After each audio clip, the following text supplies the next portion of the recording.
What's up, and welcome to another edition of Locked On NBA, the biggest stories with the local experts. I'm your host, Jackson Gatlin, also host of Locked On Rockets right here on the Locked On Podcast Network. Today, we'll be joined by Jake Madison from Locked On Pelicans to discuss the New Orleans Pelicans' meteoric rise to the top of the Western Conference, now number one in the West behind some MVP caliber numbers from Zion Williamson. What do their two most recent wins against the Phoenix Suns tell the rest of the NBA? Plus, the underrated and impactful performance from Larry Nance Jr. But first, today's episode is brought to you by LinkedIn.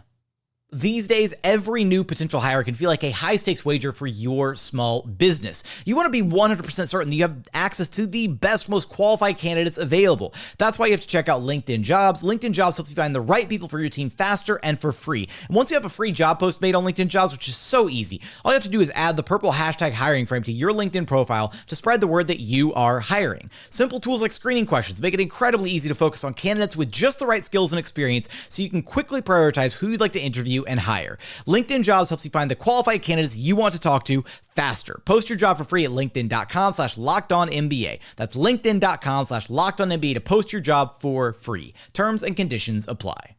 Joining us now to talk about the number one team in the Western Conference, back for a second straight week, is Jake Madison, host of Locked On Pelicans. You can find on Twitter at NOLA. Jake, I'm assuming you're on top of the world just like the Pelicans are, riding a 7-game win streak, including 2 straight wins against the Phoenix Suns, possibly the newest, hottest rivalry, if you will, in the NBA. Walk us through, Jake, these last 2 wins, specifically against the Suns, one on Friday, one on, Sunday afternoon. What have the Pels been able to do to have the Suns number 2 games in a row? Yeah, look, these are 2 teams that played a tough playoff series this past year. The Pelicans took them to 6 games, getting wins, in New Orleans and in Phoenix. They didn't have Zion Williamson then. You add him back into that mix, and you're starting to see this young team really take off, put things together. Zion's shaking off the rust from earlier on in the year. His finishing is better. He's good defensively this year. He's in the MVP conversation right now, particularly after this game where he had 35 points. He was the engine that led him to the win on Friday. A very chippy game with that 360 windmill dunk right at the end. These are 2 teams that just don't like each other a lot, and you add a player of Zion Williamson's caliber back into the mix. He's averaging over the 7-game winning streak for New Orleans right now, 30 plus points per game, close to 8 rebounds and 5 or 6 assists.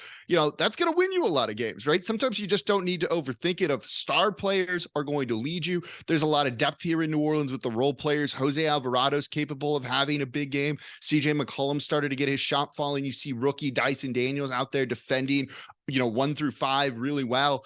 It's just a lot of depth and a real good player to build around here in New Orleans, and it's led to some fun games. And look, the crowd, the atmosphere in the Smoothie King Center has been kind of through the roof.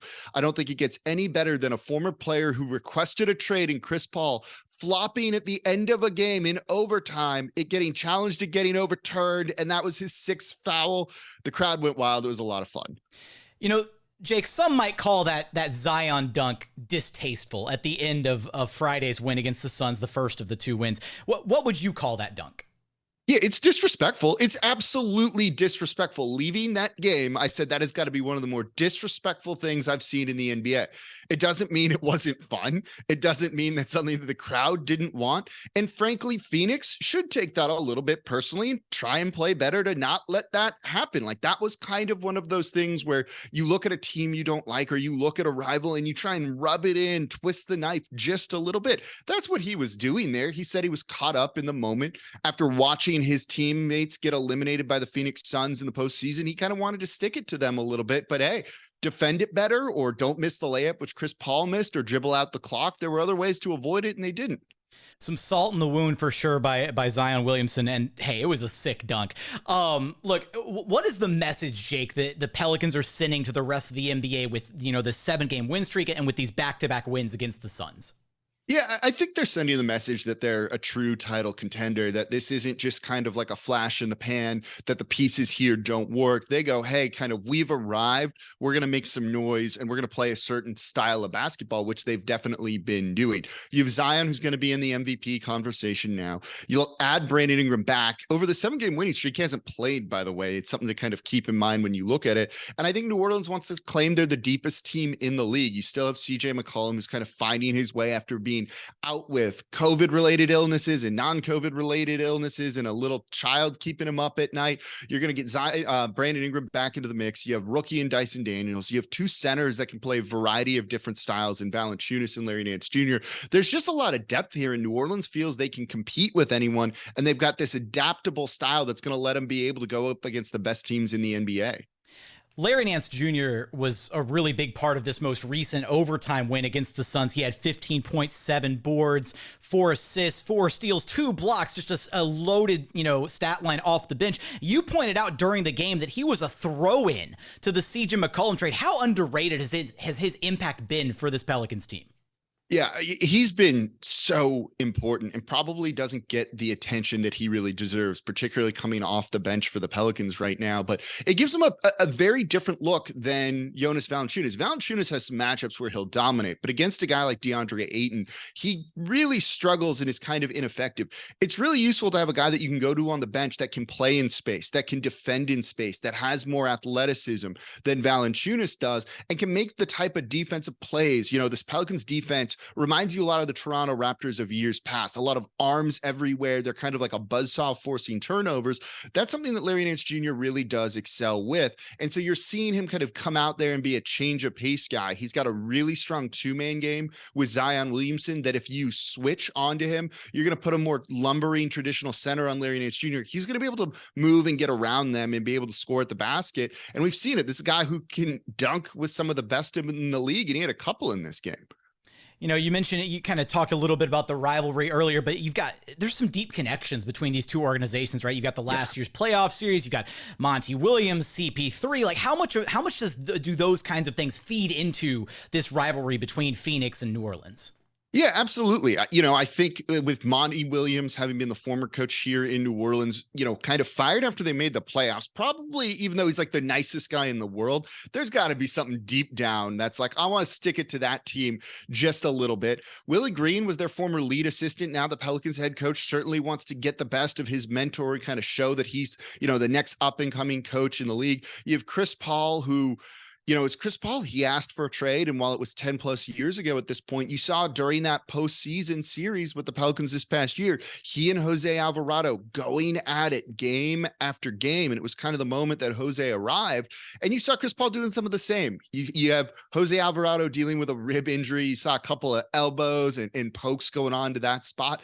That's the type of thing that's going to make this Pelicans team, who seems willing to fight at a moment's notice, kind of take note of you and really want to go at you. And it just adds so much in terms of, I think, the stakes, and knowing that this is a team that you're going to have to face in the postseason. You're going to have to go through the Phoenix Suns to try and send that message now that you're not scared of them, that if you do play a 7-game series, you're going to probably win, I think is really what New Orleans wants to try and do. And there's just kind of stakes all around, and it makes this one, it's fun when there's some bad blood, I think, in the NBA, and it's not just guys hugging after the fact.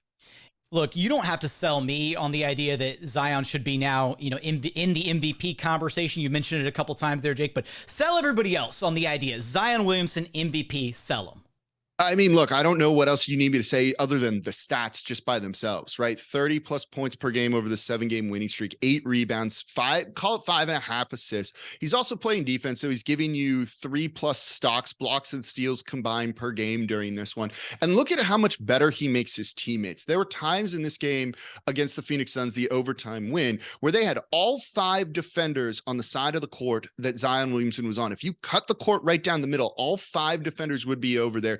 doing what they could to just slow Zion Williamson down. And he still scored 35 points, and they were unable to stop him. And it's creating wide open shots for some of his teammates. The Pelicans have a top 5 offense, and it's just because everything is Zion centric right now. It's like he's the sun on this Pelicans team, and it all just works really well around him. So he's scoring, he's leading this team to 7 straight wins. They're 10 games above 500 right now, and he's making his teammates better. And you can't use defense to kind of detract from what he's doing.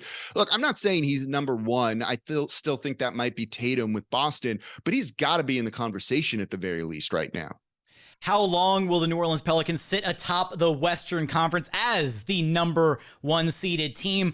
Will Zion Williamson start getting some MVP buzz around his name? Of course, you have us covered for all of that and more over at Locked On Pelicans. Jake, I appreciate you stopping by Locked On NBA with me. Thanks for having me on again, Jackson.